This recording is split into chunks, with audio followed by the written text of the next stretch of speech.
오늘은 요한계시록 세 번째 말씀입니다. 밤오섬에서의 주일이란 말씀으로 은혜를 나누겠습니다.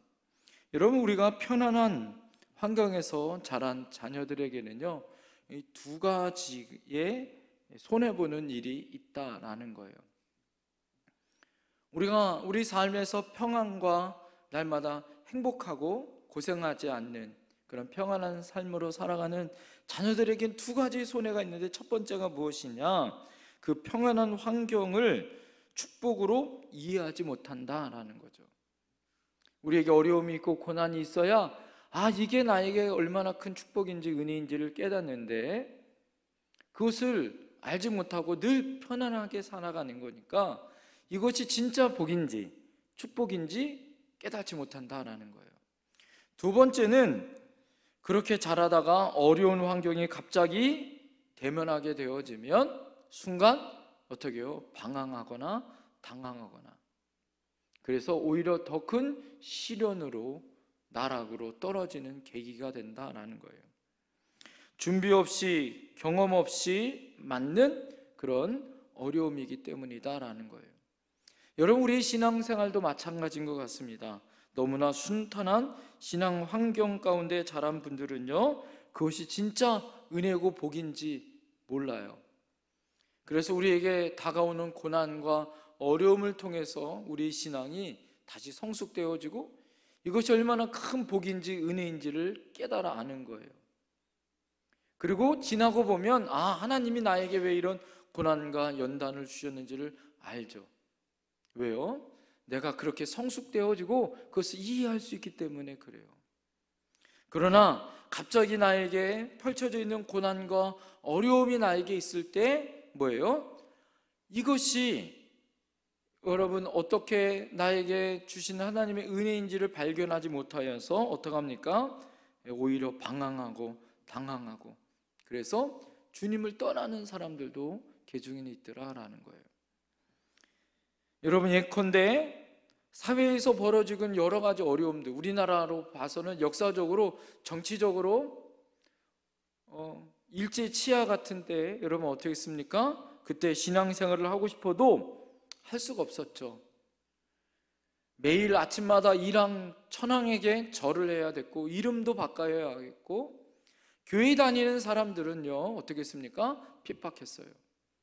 이때 당시에 우리나라는요, 우리나라의 이 성결교단, 우리 교단의 성결교단은 문을 닫았어요. 중생 성결 신유 재림이라는 이 주님이 다시 우리의 왕 되셔서 재림의 주님으로 오시긴다라는 그 믿음 때문에 성결교단, 교단 자체를 문을 닫게 했죠. 수없이 많은 신앙의 양심을 가지고 일왕에게 천황에게 신사참배를 안 한 것 때문에 핍박도 받고 순교도 당하고, 타협하지 않는 그런 사람들에게 큰 혼란과 어려움을 주었습니다. 핍박을 많이 가했어요. 그래서 교회 다니지도 못하게 하고 그런 어려움들을 갖게 했죠. 또다시 6.25를 겪으면서 공산 치하에서 믿음 생활을 한다는 것이 얼마나 힘들었습니까?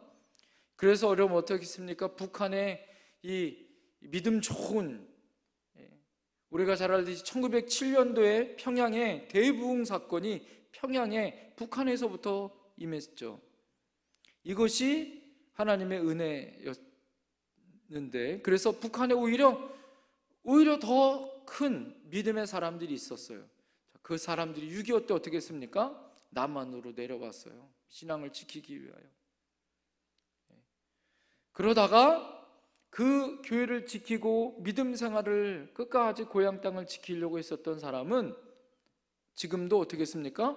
내려오지 못하고 공산 국가가 되어지고 북한이 자리를 잡은 이후에 그냥 정치적으로만 몇 교회만 우리는 종교를 탄압하는 그런 집단이 아닙니다 라는 것을 보여주기 위해서 그런 형식적인 교회만 세워주고, 진짜 믿음의 사람들은 지하에서 가정교회라는 이름으로 지하에서 몰래 예배를 드리고 있다라는 것들이 북한 성도들의 증언이죠. 그들의 소원이 뭐예요? 성경을 갖는 거라는 거예요.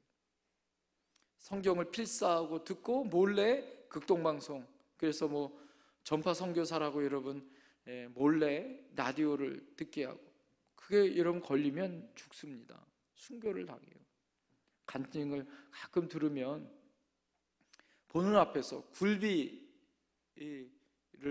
엮으듯이 사람의 손으로 구멍을 뚫어서 철사로 사람의 손을 묶은 다음에 인민이 바라보는 그곳에서 다 예수 믿는 것 때문에 총살을 내서 죽이는, 지금도 그러고 있다는 거예요. 여러분, 이런 고난과 어려움 가운데 신앙생활을 지킨다는 것이 쉽지 않겠죠. 우리가 코로나 1년 3년을 겪으면서 우리가 어떻게 했습니까? 교회를 오고 싶어도 정부에서 교회 오지 말라는 거예요. 목장에서 모여서 예배를 드리고 싶어도 뭐예요? 모이지 말라는 거예요. 그때 참 어려웠죠, 여러분, 그죠? 그럴 때 우리가 우리 신앙을 내가 어떻게 지켜야 할 것인가? 고난과 어려움을 겪으면서 여러분 어떻게 했습니까? 우리 신앙의 밑바닥을 다 겪었어요.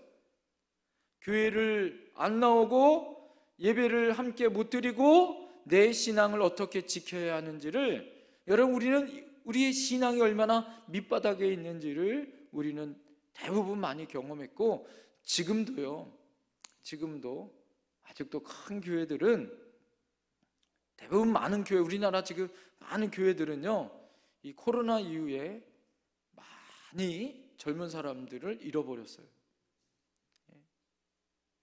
신앙의 다음 세대들을 많이 잃어버렸습니다. 다시 교회가 믿음 안에서 회복되지 못하는 교회들이 얼마나 많은지 모릅니다. 여러분, 이런 고난과 어려움이 있을 때 우리가 어떻게 믿음을 지켜야 할 것인가? 오늘 이 요한계시록이 기록되어 있을 때에 그 당시에 하나님이 사도 요한을 향하여 이 고난과 핍박과 믿음의 성도들에게 어떻게 믿음을 인내하며 지켜야 하는지, 특별히 반모섬에서 유배를 당하는 그런 상황 가운데 요한이 어떻게 하나님의 은혜 가운데 예배하며 주님을 만나 믿음 안에서 그 믿음을 어떻게 지켰는지, 오늘 여러분 요한계시록의 핵심은 이 마지막 때를 살아가는 우리들에게 혼란과 핍박과 고난이 오는 우리들에게 뭐예요? 예수 그리스도가 승리자요, 이기는 자요, 믿음 안에서 어떻게 해야 됩니까? 우리가 그 믿음을 지켜야 한다라는 것이 핵심이에요. AD 95년 전후로 로마는요, 도미티누스라고, 이 도미티안 황제가 황제 숭배 사상을 이야기했습니다. 이 황제가요, 통치가 누수 현상이 나타납니다. 자기 말이 잘 안 서는 거예요. 그리고 이 도미티안 이 황제 때에, 특별히 AD 95년에 이 사람이 이 황제 누수 현상이 나타나고 통치가 말을 안 듣고 그러니까 어떻게 했냐면 황제 숭배 사상을 들고 나선 거예요. 황제를 신처럼 섬기도록 강요하기 시작했습니다. 자, 그럴 때 첫 번째 피해자가 누구냐면 그리스도인들, 기독교, 예수님을 믿는 사람들이었어요. 왜요? 그들이 황제를 숭배하지 않고 누구를 섬겨요? 예수님을 섬깁니다. 그때 엄청난 핍박이 많았어요. 그때 순교를 당한 사람이 엄청 많습니다. 그렇게 고난과 어려움이 있을 때 바로 이때 당시에 소아시아의 대표 인도자였었던 사도 요한이, 그가 붙잡혀서 순교를 당할 뻔했어요. 기름솥에 그를 던졌지만 그가 기름솥에서 살아나와요. 그리고 그를 반모섬이란 섬으로 유배를 보냅니다. 그렇게 유배를 보냈던 그가 어떻게 해요? 오늘 9절에 이렇게 시작하는 거예요. 나 요한은 너희 형제요, 예수의 환난과 나라와 참음에 동참하는 자라. 하나님의 말씀과 예수를 증언하였으므로 말미암아 반모라 하는 섬에 있었더니. 그가 여러분 하나님의 말씀과 예수님을 증언함으로 말미암아, 그가 그리스도의 복음을 전하고 제자된 삶으로 말미암아 반모섬으로 뭐예요? 유배를 당했다라고 기록하고 있습니다. 여러분, 그 섬에서 그는 무엇을 할까요? 여러분, 우리 신앙생활에서 위기가 찾아와요? 어려움이 찾아와요? 우리가 코로나19가 찾아오면서 여러분 우리에게 고난과 어려움이 올 때 우리는 두 가지를 물어봐야 합니다. 그 첫 번째가 무엇일까요? 따라합니다. 하나님, 한번 큰 소리로 따라해 보세요. 하나님, 나는 무엇을 해야 하나요? 이 고난과 어려움에 내 마음대로 예배도 드리지 못하고 교회도 못 가고 환난과 어려움이 일제치하나 6.25 때나 공상 치하에 있는 북한 가운데, 그렇고 코로나19 가운데 예배도 드리지도 못하는 그런 위기 가운데 있을 때, 여러분 그때 하나님께 물어봐야 할 것이 있어요. 첫 번째 질문이 무엇일까요? 나는 무엇을 해야 합니까? 이거예요. 두 번째 질문이 있습니다. 그것이 무엇일까요? 따라합니다. 하나님, 나는 무엇을 기대할까요? 여러분, 이것을 물어보셔야 돼요. 우리가 신앙생활 가운데 어려움이 있고 고난이 있어요. 그럴 때 내 방법, 내 생각이 아니라 그것을 내려놓고 하나님 앞에 반드시 물어봐야 합니다. 뭐라고요? 첫 번째 질문이 뭐라고요? 하나님, 내가 무엇을 해야 할까요? 라고 하나님의 음성을 들을 수 있어야 하는 거예요. 두 번째, 내가 무엇을 기대해야 할까요? 라고 물어보는 거예요. 오늘 여러분, 오늘 이 요한계시록을 시작하면서 사도 요한이 반모섬에서 하나님 앞에 물어봤다 이거죠. 하나님, 내가 무엇을 해야 합니까? 두 번째, 내가 무엇을 기대해야 합니까? 그 물음에 하나님은 어떻게 답하시는가를 여러분 잘 보셔야 돼요. 첫 번째, 내가 무엇을 해야 합니까? 라고 물어봤을 때 그 시기가 언제였느냐? 오늘 10절에 보니까 주의 날에 내가, 이렇게 강조합니다. 여러분, 반모섬에서 그가 주일을 맞이했다라는 거예요. 여러분, 내가 무엇을 해야 하냐라고 물어볼 때 하나님의 답변은 무엇이었느냐? 한번 따라해 보세요. 주일을 기억하고 주님을 예배해야 한다. 여러분 앞에 하나님, 내가 무엇을 해야 할 거요? 라고 물어본다면 하나님이 원하는 정답은 무엇이냐? 주일에 너가 예배하는 것처럼 너는 뭐하라? 예배하라. 예배자가 되어라 라는 거예요. 지금 여러분, 창세기를 제가 다시 이렇게 보면서 다시 깨닫는 것들이 있더라고요. 창세기를 수없이 많이 읽고 또 설교도 많이 하는데, 이번에 다시 창세기를 보면서 한 사람 한 사람에게 하나님이 무엇을 기뻐하시는가를 다시 깨닫는 것 중에 하나가 무엇이냐? 하나님은 예배하는 자를, 하나님은 기뻐하신다. 노아가 제일 먼저 하나님 앞에 뭐 했습니까? 예배했어요. 하나님이 아브라함을 택해서 그가 가나안 땅 마무리 상수리 나무 아래 그가 도착하자마자 뭐 했습니까? 예배했어요. 하나님이 원하시는 것이 무엇일까요? 하나님이 원하는 것, 그가 나중에 지금 우리가 창세기 아직 야곱을 안 봤지만 그가 저 하나님 땅에 가가지고 삼촌과 함께 있다가 다시 하나님 앞에 부르심을 받아 하나님 앞에 돌아올 때 하나님이 베델로 오라가라고 얘기해요. 왜요? 거기서 하나님 뭐하라고? 예배하라고. 하나님은 예배자를 택하시고 예배하는 자에게 복을 주십니다. 여러분, 오늘 10절에 사도 요한이 반모섬에 귀향살이 간 거예요.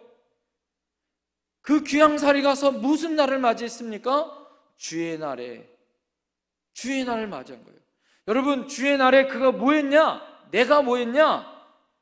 여러분, 주의 날에 뭐 할까요? 그가 유배를 지해서 주일을 사모하였다라는 거죠. 그리스도인들에게 여러분, 주일은 두 가지의 가장 큰 의미가 있습니다. 주일은 어떤 의미가 있을까요? 따라합니다. 주일은 한 주의 첫째 날이다. 여러분, 달력을 보면 주일이 언제 있습니까? 맨 앞에 있어요. 빨간색, 그죠? 주일은 그 일주일에 한 주에 뭐예요? 첫째 날, 시작하는 날이다라는 거예요. 또 하나, 주일은 어떤 의미가 있을까? 따라합니다. 예수님이 죽음을 이기시고 부활하신 날입니다. 원래 구약의 의미는요, 예수님이 첫날부터 첫날 하나님이 빛을 만드시고 궁창을 만드시고 그 다음날 뭘 만드셨어요? 바다와 육지를 하나님이 가르시고 그 다음에 하나님께서 이 첫째 날, 둘째 날, 셋째 날, 하나님이 넷째 날에 빛과 관련된 것들을 해달별을 하나님 다시 채우시고, 둘째 날에 하늘에는 새와 밤에는 바다에는 물고기를 하나님이 채우시고, 그리고 하나님은 어떻게 했습니까? 셋째 날에 하나님 이 바다와 육지를 창조하신 그날에, 채소를 만드신 그날에 어떻게 했습니까? 하나님이 짐승과 마지막 날 사람을 만드셨죠. 하나님께서 이렇게 채우신 그날에, 그리고 나서 보시기 좋았더라 하나님이 안식한 날, 이 날이 토요일이에요. 여러분, 그것이 구약의 안식일 날이에요. 그것이 여러분 지금도 제7 안식일 교회는 주일이 뭐라고 얘기해요? 토요일이다 이렇게 얘기하고, 유대교도 주일이 토요일이다 이렇게 이야기합니다. 자, 그러나 초대교회, 예수님을 나의 구주로 믿고 성령의 은혜를 받고 부활을 경험했었던, 그것을 지켜봤었던 주님의 제자들은 어떻게 했어요? 주일을 언제 지켰습니까? 예수님이 죽음을 이기시고 부활하신 그날이 주의 날, 주일로 지키기 시작했습니다. 그것이 지금 뭐예요? 일주일에 시작하는 첫날이고 주님이 죽음을 이기신 그날이 바로 주일이에요. 오늘 사도 요한이요, 어떻게 했습니까? 이것은요 굉장히 중요한 것이에요. 왜 그럴까요? 우리들에게는요 일주일이라는 것, 이 주일이라는 개념은 모든 시간을 구별하여 하나님 앞에 첫날을 하나님 앞에 드리는 날이다 이거예요. 할렐루야. 모든 시간이 다 하나님 것이지만 그 시간을 가운데 하나님 앞에 첫 것을 하나님께 드리는 날이다. 이것이 주일이에요. 11조의 개념이 무엇입니까? 모든 것이 다 하나님 것이지만 그 중에 10가지가 다 하나님 것이지만 그 중에 한 가지를 하나님의 것으로 구별하여 드리는 거다 이거죠. 모두 다 하나님 것입니다. 그러나 그 중에 열의 하나는 하나님 앞에 구별하여 드리는 것이 11조예요. 이것이 주일의 정신이요 11조의 정신이에요. 다 하나님의 것이지만 시간을 정해놓고 하나님 앞에 드리는 것. 여러분, 이렇게 하나님 앞에 공동체, 초대교회의 공동체들은 모여서 하나님 앞에 주일을 지켰습니다. 사도행전 20장 7절에 보면 안식 후 첫날, 안식일 다음 날인 거예요. 토요일 다음 날, 안식 후 첫날에 우리가 떡을 떼려 하여 모였더니, 그러니까 초대교회 성도들은 주일날 모여서 떡을 떼며 주일을 하나님 앞에 지켰다라는 거예요. 지금도 사도 요한은 뭐예요? 고난의 섬, 유배지, 귀양살이하는 반모섬에서 첫날 하나님의 은혜 가운데 뭐예요? 주일을 맞이했어요. 그날에 무엇을 기억하는 거예요? 주일에 주님을 향하여 예배하는 그 예배를 기억했다라는 거죠. 그 예배의 간격을 기억하고 주일의 날을 기억하는 거예요. 사랑하는 성도님들, 우리가 모두 다 주의 날이에요. 할렐루야. 그래서 이런 말이 있어요. 월요일은 원래 하나님을 찬양하는 날이고, 화요일은 화가 나도록 찬양하는 날이고, 수요일은 수도 없이 찬양하는 날이고, 목요일은 목이 터져라 찬양하는 날이고, 금요일은 금세 찬양했다 다시 찬양하는 날이고, 토요일은 토했다가 토할 정도로 하나님 앞에 찬양하는 날이고, 주일은요 주만 찬양하는 날이에요. 그런데 세상 사람들은 어떻게 말해요? 월요일은 원래 술 먹는 날이고요, 화요일은 화가 나서 먹는 날이고, 수요일은요 수도 없이 술 먹는 날이고요, 목요일은요 목이 터질 정도로 술 먹는 날이고, 금요일은요 금세 한 잔 먹다 또 한 잔 먹는 날이고요, 토요일은요 토할 정도로 먹는 날이고요. 주일은 무슨 날이에요? 주태배기가 되도록 먹는 날이 아닌가요? 이게 세상 사람들이 바라보는 눈이지만 우리는 모두 다 뭐예요? 주의 날이죠. 그렇지만 하나님께서 주일의 주인이 되어 주셔서 주일을 기억한다라는 거예요. 오늘 여러분 본문 10절에 사도 요한이 주의 날에 성령이 감동되어 주의 음성을 들었다 이렇게 얘기해요. 여러분 주일에 하나님의 음성을 들었다라는 거예요. 여러분 주일은 주님과 만나는 날인 줄 믿습니다. 주님의 음성을 귀 기울여 듣는 날인 줄 믿습니다. 그래서 요한계시록 4장 1, 2절에 보면 요한이 성령의 감동이 되었고 주의 음성을 들었다. 4장 10절에 보면 이어서 24장로들이 보좌에 앉으신 하나님께 엎드려 경배함을 보았다. 눈이 열려 24장로가 하나님 앞에 경배함을 그가 보았다 이거예요. 하나님 앞에 예배자가 되었더니 귀가 열리고 눈이 열렸다. 할렐루야. 여러분 주님의 날에 바로 그가 유배지에 있지만 그는 혼자가 아니었어요. 주일에 하나님 앞에 예배할 수 있는 예배자였다라는 거예요. 여러분 사도 요한은 혼자 예배를 드렸는지 아니면 유배된 죄수들과 함께 예배들을 드렸는지 정확하게 오늘 본문에는 알 수 없지만 전승에 의하면 사도 요한이 반모섬에 유배됐을 때 에베소 교인들 중에 사도 요한을 돕기 위하여 요한의 제자 한 사람을 보냈다라는 거예요. 이것이 사도행전 6장 5절에 말하고 있는 브로고로라는 사람이에요. 이 브로고로라는 사람은 이 초대교회의 7 집사 중에 한 사람이었다라는 거예요. 그 사람이 뭐예요? 반모섬으로 보내서 요한을 시중 들고 돕게 했다라는 거죠. 그러니까 오늘 예배를 드릴 때 어떻게 합니까? 요한과 브로고로가 함께 예배를 드릴 수 있는 상황이 될 수 있는 거죠. 또 그리스 정교회 전승에 의하면 이때 요한의 계시가 임했고 요한은 그 받은 계시를 브로고로에게 구술하였고 그것을 뭐예요? 기록하였다라고 말하고 있습니다. 여러분 지금도 우리가 요한이 그 반모섬에서 이렇게 하나님 앞에 예배 드렸고 하나님 앞에 계시를 들었고 보았던 그 반모섬에 동굴이 남아 있고요. 거기에 가보면 계시 동굴교회가 남아 있고 아직도 같은 지역에 후대를 이게 그리스도의 복음을 훈련시키는 신학교가 그곳에 세워졌다라는 거예요. 여러분 그렇습니다. 우리 마음속에 하나님을 향한 열정이 있다면 뭐예요? 어떤 상황과 어떤 악조건에서도 하나님 앞에 뭐예요? 살아 숨쉬어 예배할 수 있는 거다라는 거예요. 여러분이 기억하는 예배는 어떤 예배입니까? 여러분 그 기억하시나요?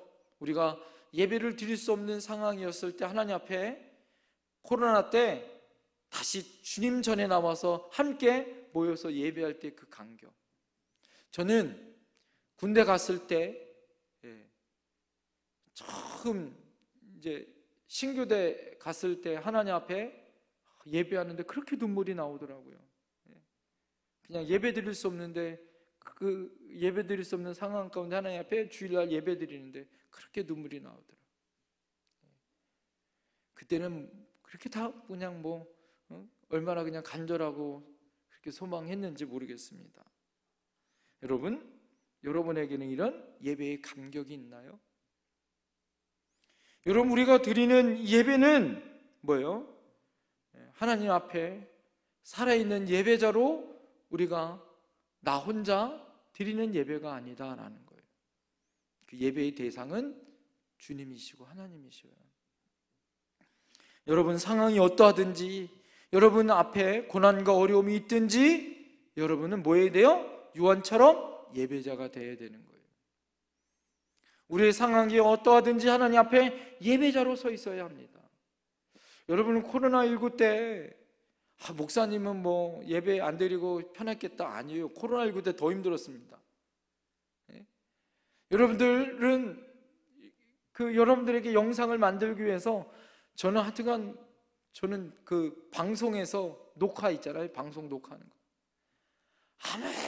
아무도 없어요. 혼자 막 웃으면서 막 혼자 아무도 없는데 막 설교해서 영상도 찍고 막 주일날 새벽에 막 설교 찍고 막 새벽에 그래서 새벽 예배 기도하러 온 우리 장영희 집사님도 가끔 보고 혼자 영상 찍는데 저 꼭대기 2층에서 기도하시는데 얼굴도 몇 번 뵈고 그걸 또 다시 편집해서 여러분들에게 올리고 매일 한 2년 동안 여러분 제가 어떻게 했습니까? 새벽 예배 말씀 여러분들 누가 보든 안 보든 여러분들은 뭐 주무셨지만 교회 나오지 못한 상황이었지만 저는 매일 새벽 예배 나와서 기도하고 그 말씀을 여러분들에게 매일 정리하고 찬양과 함께 여러분들에게 2년 동안 보내드렸던 것 같아요.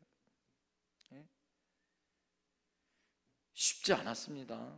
이런 것들이 제가 기억하는 것 중에 제일 힘들었던 거는 우리 성도님들 코로나 때 코로나 걸리신 분들 갈비탕 사들고 가서 기도해 드리는 것도 기억나지만 그것보다 더 어려웠던 거는 대신방 못해서 제가 여러분들에게 카드 써가지고 거기에 마스크 이렇게 담아가지고 문고리에다가 걸어놓고서 축복 기도 해드렸는데 진짜 힘들었던 건 뭐냐면 뭐 한 150가정 된 것 같아요. 저희 성도님들 가정들 보면 그 카드를 일일이 다 손으로 써가지고 내용이 다 틀린데 그걸 쓰는 거 자체가 진짜 힘들더라고요. 여러분 하나님의 은혜와 은총으로 어떻게 마음이 있었을까요? 한 분이라도 하나님 앞에 그렇게 힘들고 어려워도 예배드리는 예배자가 있기를 소망하는 마음이죠. 주님은 지금도 어떤 사람을 기다릴까요? 상황이 어렵고 힘들어도 하나님 앞에 예배하는 그 예배드리는 예배자를 하나님은 찾고 계시는 줄 믿습니다. 여러분 교회당이 없고 예배드릴 수 있는 상황이 어렵다고 예배할 수 없다면 여러분 그것은 뭐예요? 믿음의 진짜야 연약한 사람이죠. 교회는요 뭐예요? 건물이 아닙니다. 신앙의 공동체죠. 그래서 우리 안에 믿음의 공동체가 서 있는 것은요 뭐예요? 예배가 온전할 때 서 있는 거예요. 우리가 그래서 무엇을 해야 되냐? 물어보셔야 돼요. 내가 고난이 있고 어려움이 와도 나는 뭐 해야 된다? 예배해야 된다는 거예요. 두 번째, 무엇을 질문해야 된다고요? 하나님 나는 무엇을 기대해야 합니까? 여러분 무엇을 기대해야 할까요? 여러분 예배하면 무엇을 기대하십니까? 따라합니다. 주님을 만나야 합니다. 여러분 예배는 하나님을 만나는 거예요. 예수 그리스도를 통하여 하나님을 만나는 거예요. 할렐루야. 우리가 주일날 예배드리고 수요일날 이렇게 예배드리는 것은 누구를 만나기 위해 오신 거예요? 하나님을 만나고 예수 그리스도를 경험하고 내 안에 계신 성령님과 함께 가슴 뛰고 다시 뭐예요? 뜨거워지고 은혜 안에 나가는 그런 마음으로 나가는 거예요. 오늘 여러분 그럴 때 어떻게 했습니까? 그가 예배드리러 나갈 때 오늘 보니까 나팔 같은 음성으로 말씀하시며 이렇게 얘기합니다. 전승에 의하면 요한이 무릎 꿇고 기도하여 경배하는 동안에 갑자기 등 뒤에서 커다란 음성이 들려왔대요. 놀란 요한이 당신은 누구십니까? 이렇게 물어봤대요. 그럴 때 음성이 세 갈래로 갈라져 천장 바위 틈에 동굴이었으니까 거기서 울려나오는 음성이 그에게 들렸다라는 거예요. 그것이 뭐예요? 1장 8절입니다. 여러분 1장 8절 말씀 다 같이 한번 읽어볼까요? 1장 8절 시작. 주 하나님이 이르시되 나는 알파와 오메가라. 이제도 있었고 전에도 있었고 장차 올 자요 전능한 자라 하시더라. 오늘 여러분, 하나님이 그에게 임재하여 말씀하십니다. 나는 알파와 오메가라. 이제도 있었고 너의 과거에도 있었고 또 앞으로도 있을 것이고, 그러니까 지금도 있고 과거에도 있었고 앞으로도 있을 것이다 라고 지금 말씀하고 있어요. 여러분, 요한은요 이 음성을, 주님의 음성을 들은 거예요. 주님의 환상을 본 것입니다.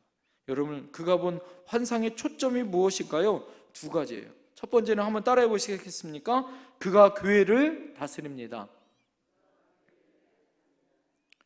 다시 한번 따라해 보실게요. 예수님이 교회를 다스리십니다. 두 번째는 따라합니다. 예수님이 역사를 다스리십니다. 여러분, 그가 들었던 음성의 핵심은 주님이에요. 예수님이에요. 그런데 그분이 뭐라고 말씀하시냐면, 나는 교회를 다스리는 분이다, 나는 역사를 주관하는 분이다 라고 말씀해 주셨다라는 거예요. 오늘 본문의 핵심은, 여러분, 주님은 교회를 다스리는 분인 줄 믿습니다. 요한이 그가 섬겼던 현장에서 쫓겨났어요. 그가 소아시아의 교회들을 돌봤습니다. 여러분 생각해 보세요. 예수님을 향하여 복음을 전했던, 지난주에 말씀드렸던 것처럼 예수님의 제자들이 흩어져서 복음을 전했습니다. 복음을 전하다가 그들이 어떻게 했어요? 순교했어요. 유일하게 지금 누가 남은 것입니까? 요한만 유일하게 남았어요. 그러니까 주변에 고통과 고난 가운데, 환난 가운데 있을 때 그 소아시아의 교회들, 대표적인 7교회들의 지도자들을 여러분 어떻게 됩니까? 요한이 예수님의 제자고 또 그들을 섬기는 지도자였기 때문에 어떻게 했습니까? 돌봐야 했죠. 걱정이 많았어요. 그러다가 여러분 어떻게 했습니까? 그가 반모섬으로 유배를 떠난 거죠. 그러니까 그가 돌봤었던 7교회들, 그 교회를 생각하면 얼마나 마음이 아파요. 여러분 생각을 해보세요. 제가 담임 목사로 우리 교회를 섬기다가 갑자기 누가 저를 붙잡아서 옥에 가두거나 귀양살이를 보냈다고 생각해 보세요. 믿음 생활한다고.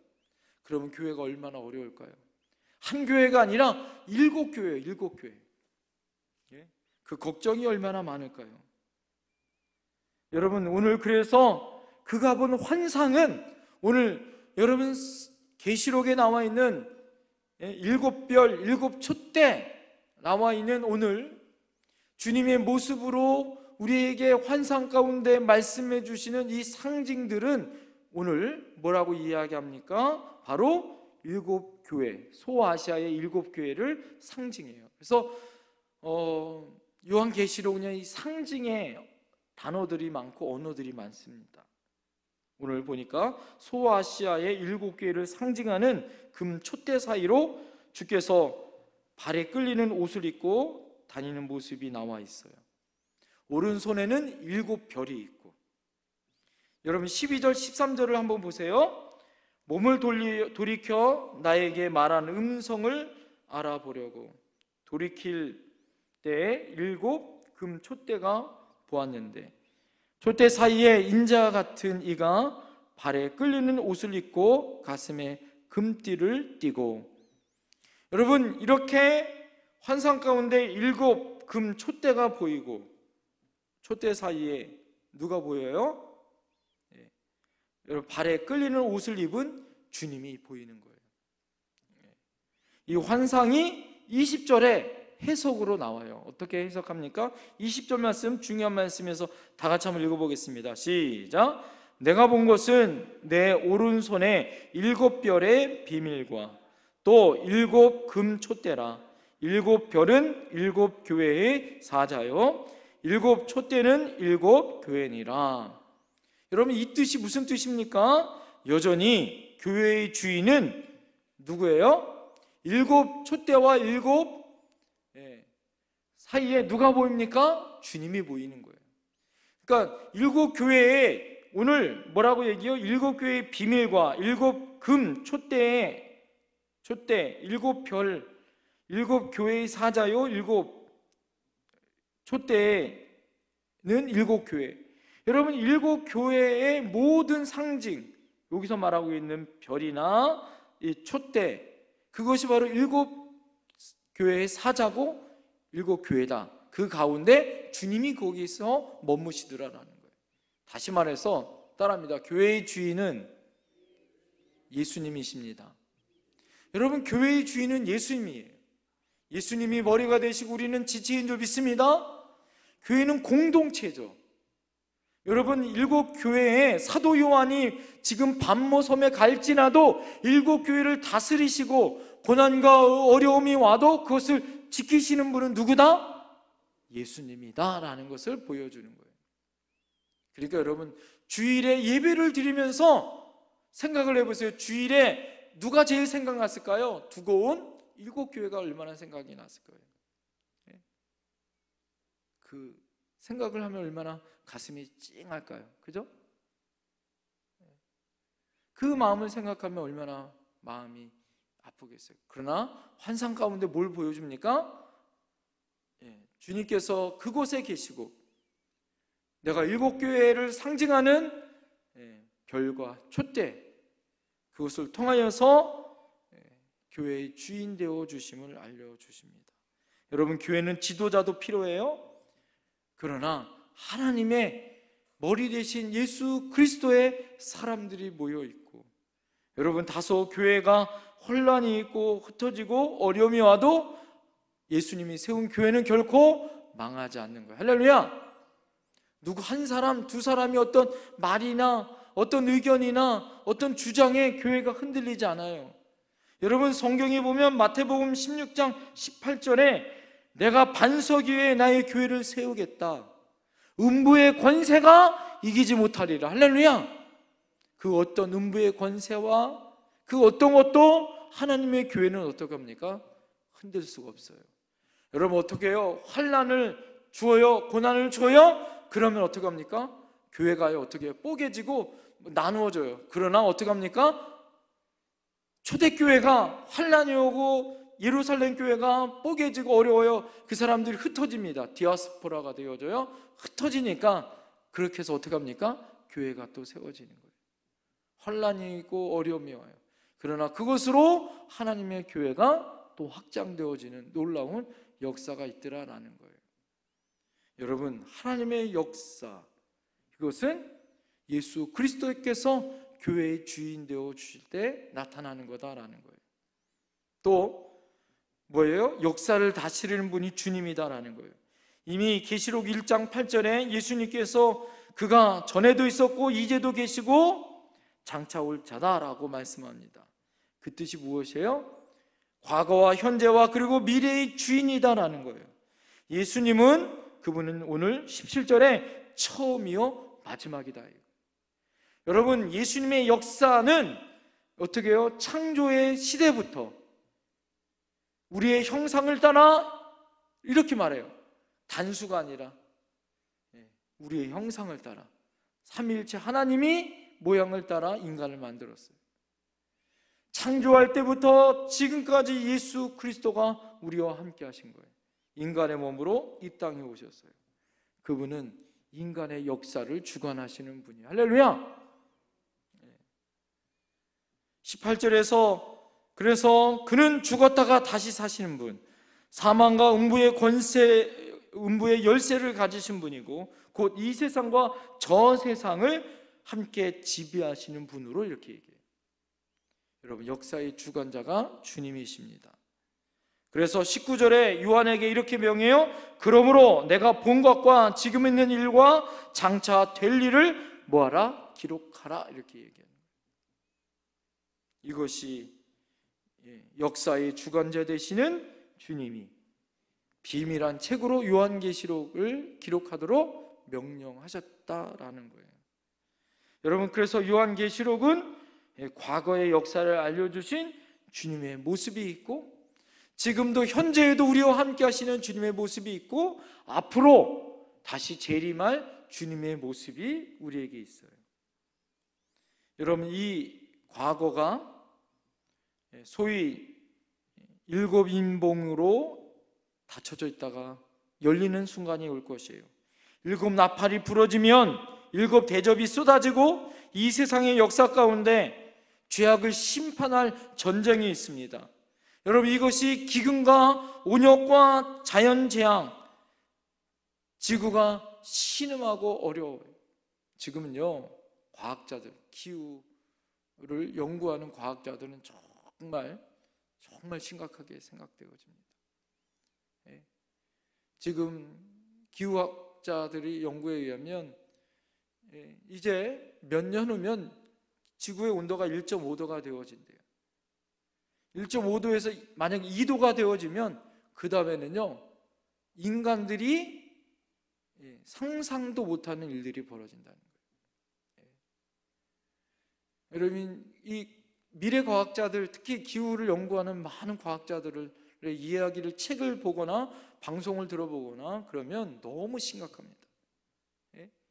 이것들이 뭐예요? 우리가 얘기하는 게 아니, 성경이 얘기하는 것이 아니라 미래를 연구하는 과학자들이 얘기하는 얘기예요. 지금 우리가 겪고 있는 기후 이상 있잖아요. 이 모든 이상들이 뭐에서 비롯됐습니까? 이 기후에서 비롯된 거 아닙니까? 오늘 여러분, 그래서 요한계시의 핵심은 무엇이냐? 우리가 알고 있는 노스트라다무스가 말하고 있는 어떤 비관적인 종말론에 인류가 끝나고 지구가 종말을 맞이하는 비극적인 어떤 그런 책이 아니에요. 요한계시의 핵심은 무엇이에요? 아까 말한 것처럼 예수님이 교회의 주인이고 이 역사의 주인이신 주님이 우리와 함께함으로 말미암아 교회는 이 마지막 때의 환난과 근심과 기근과 아픔과 상처가 있을 때 구원의 방주의 사명을 감당해라. 할렐루야. 그리고 역사의 주인 되신 주님을 섬기도록 복음을 전하는 사명이 우리에게 있다라는 거예요. 그리고 역사의 주인이 예수님임을 인정하며 살아가도록 우리에게 알려주는 뭐예요? 너무나도 귀하고 아름다운 소망의 책이에요. 더럽혀진 교회, 더럽혀진 성도들이 이 땅에 적지 않아요. 자, 그럴 때마다 여전히 하나님은 거룩한 교회, 거룩한 성도들을 향하여 거룩한 승리를 선포하기를 바라세요. 할렐루야. 그래서 여러분, 우리가 어떻게 해야 할까요? 이 점점 환난과 어려움이 올 때 물어봐야 됩니다. 첫 번째 질문이 뭐라고요? 하나님, 우리가 뭐 해야 된다고요? 무엇을 해야 할까요? 무엇을 해야 된다고요? 예배 드려야 하는 거예요. 요즘 우리가 제자 훈련하고 있는데, 여러분, 제자 훈련하는데 왜 안 바뀌어요? 간단합니다. 예배 안 드리고요, 말씀 안 보고 기도 안 해요. 신앙생활이 뭡니까? 예배 생활이잖아요. 기도 생활이잖아요. 말씀 생활이잖아요. 거기에 하나를 추가한다면 봉사 활동, 봉사 생활이죠. 근데 예전에 우리가 제자 훈련을 해도 똑같이 돌아가요. 왜 그럴까요? 예배 생활 안 해요. 기도 생활 안 해요. 말씀 생활 안 해요. 그러니까 똑같죠. 여러분, 우리가 무엇을 해야 할까요? 이것은 뭐예요? 평상시나 전쟁 때나 고난의 때나 늘 예배자로 서 있어야 한다라는 거예요. 무엇을 기대해야 됩니까? 예수님 만나는 걸 기대해야 되는 거예요. 여러분, 예수님 만나야 됩니다. 왜 그럴까요? 그분이 교회의 주인이에요. 할렐루야. 그분이 역사의 주인이에요. 할렐루야. 그분을 만나야 우리의 삶이 변화되어지고 그분이 나의 삶을 주관하고, 할렐루야, 이 역사의 어려움을 해결해 줄 수 있어요. 여러분, 우리가 어떻게 삽니까? 이 말씀을 하고 말씀 마칠게요. 주석가인 윌리엄 핸드릭슨이 계시록의 계시록의 핵심은 무엇이냐? 요한계시록 11장 15절에 이래요. 세상 나라가 우리 주 그 그리스도의 나라가 되어 그가 세세토록 왕노로 타리로다. 그분이 세세토록 왕노릇하는 것. 여러분, 그래서 요한계시록의 핵심은 뭐냐? 따라합니다. 주님이면 됩니다. 우리는 넉넉히 이깁니다. 누구 때문에? 예수님 때문에. 이것이 요한계시록의 핵심이다라는 거예요. 여러분, 우리가 요한계시록 읽을 때 주님을 잃어버리면 뭐예요? 길을 잃어버린 것 같아요. 요한계시록 읽을 때 여러분 두렵거나 걱정이 아니라 우리에게는 소망이 될 줄 믿습니다. 그래서 다음 주부터 7교회가 나옵니다. 오늘 말하는 7별과 7촛대를 향하여 마지막 소아시아를 향하여 주시는, 그래서 그것을 기록해서 두루마리로 만들어서 사도 요한이 7교회를 향하여 책망과 칭찬을 통하여 7교회를 향한 그 기록된 말씀, 이 마지막 교회를 향한 7교회를 향한 그 말씀이 다음 주서부터 이제 한 주 한 주 7주 동안 우리에게 주시는, 이 마지막 우리 성도들에게 주는 이 메시지가 될 것입니다. 주제가 뭘까요? 예수 그리스도예요. 예수 그리스도가 살아 숨쉬는 교회, 역사를 주관하시는 주님이 우리와 함께하는 그런 놀라운 역사가 저와 여러분들에게 있길 소망합니다. 아멘. 여러분 기도해 주세요. 어제 우리 이영광 원사님 신방 다녀왔는데 많이 회복되어졌는데 아직 은혜 안에 여러분 성도님들 기도해 주셔서 너무 감사하다고, 그리고 더 빨리 이달 안에 집으로 돌아올 수 있게 해달라고 기도하고 계십니다. 원래는 4월 22일 날 그 미국에 있는 사모님이, 따님이 원래 돌아가시려고 했는데 너무 징후가 안 좋고, 그 아드님이 백병원, 지금 입원해 계신 백병원 간호사세요. 아들이 그 사모님 누나인데 안 되겠다고, 남아야 될 것 같다고, 장례는 치르고 어머니 가시는 거 마지막 봐야 되는 거 아니겠냐. 그래서 5월 2일 날 간 거였어요. 여러분에게 이제 말씀드리죠. 그러나 5월 2일 날 하나님 앞에 우리가 합심하여 기도했더니 5월 2일 날 일반 병실로 바꿔주셨어요. 어제 갔더니 붙잡고 그냥 우시면서 너무 감사하다고, 하나님이 살아계심을 너무 경험하고 있다고, 우리 성도님들에게 너무 감사하다고. 오늘 또 우리 고춘식 집사님 수술하셨거든요. 아주 중요한 수술, 이 2번의 수술을 하셔가지고 지금 중환자실에 계세요. 내일 이제 일반 병실로 옮기신다고 하는데, 여러분 오늘 우리 수술하신 우리 고춘식 집사님 위해서 여러분 기도 부탁을 드립니다. 기도하겠습니다. 하나님 아버지, 하나님의 은혜 가운데 우리의 삶이 고난과 어려움이 있고 환난이 와도 결코 우리가 잃어버리지 말아야 할 것이 있습니다. 무엇을 우리가 해야 하는지, 무엇을 기대해야 하는지 그 물음을 잊지 않게 하여 주시옵소서. 하나님, 우리는 날마다 예배자로 하나님 앞에 있어야 할 줄 믿습니다.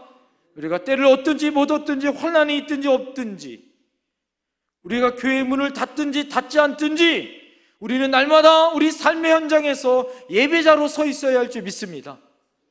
그리고 주님을 만나야 하는 성도의 삶을 살아야 할 줄 믿습니다. 주님이 교회의 주인이요 인류의 역사의 주인임을 선포케 하여 주시옵소서. 나의 주인 되어 주시고 주님 되어 주셔서 하나님, 주님을 만날 때 어려움이 감사로 바뀔 줄 믿습니다. 나에게 소망이 될 줄 믿습니다. 눈이 열리고 귀가 열리고, 그 반모섬이 사도 요한에게는 두려움이요 걱정이요 실패요 소아시아에 있는 7교회를 걱정하는 날이었지만, 그날 주일날 하나님 그 캄캄한 동굴이 오히려 주님을 만나 눈이 열리고 귀가 열려 예수님을 만나고 하나님의 음성을 듣고 하나님의 영광을 볼 수 있는 영광의 날이 된 줄 믿습니다. 주님, 우리도 우리 삶에 고난이 있고 어려움이 와도 예수님이면 되는 줄 믿습니다. 예수님이 우리의 해결책인 줄 믿습니다. 주님으로 날마다 감사와 기쁨이 넘치게 하시고, 하나님, 우리 사랑하는 성도님들의 가정가정에 어려움이 없고 고난이 와도 예수로 이기게 하여 주시옵소서. 하나님, 우리 사랑하는 성도님들 가정 위에 아프신 분들이 있습니다. 고난이 있습니다. 하나님, 예수 이름으로 이기게 하여 주시고 예수 이름으로 해결받는 저희들 되게 하여 주시옵소서. 예수님 이름으로 축복하며 기도드리옵나이다. 아멘.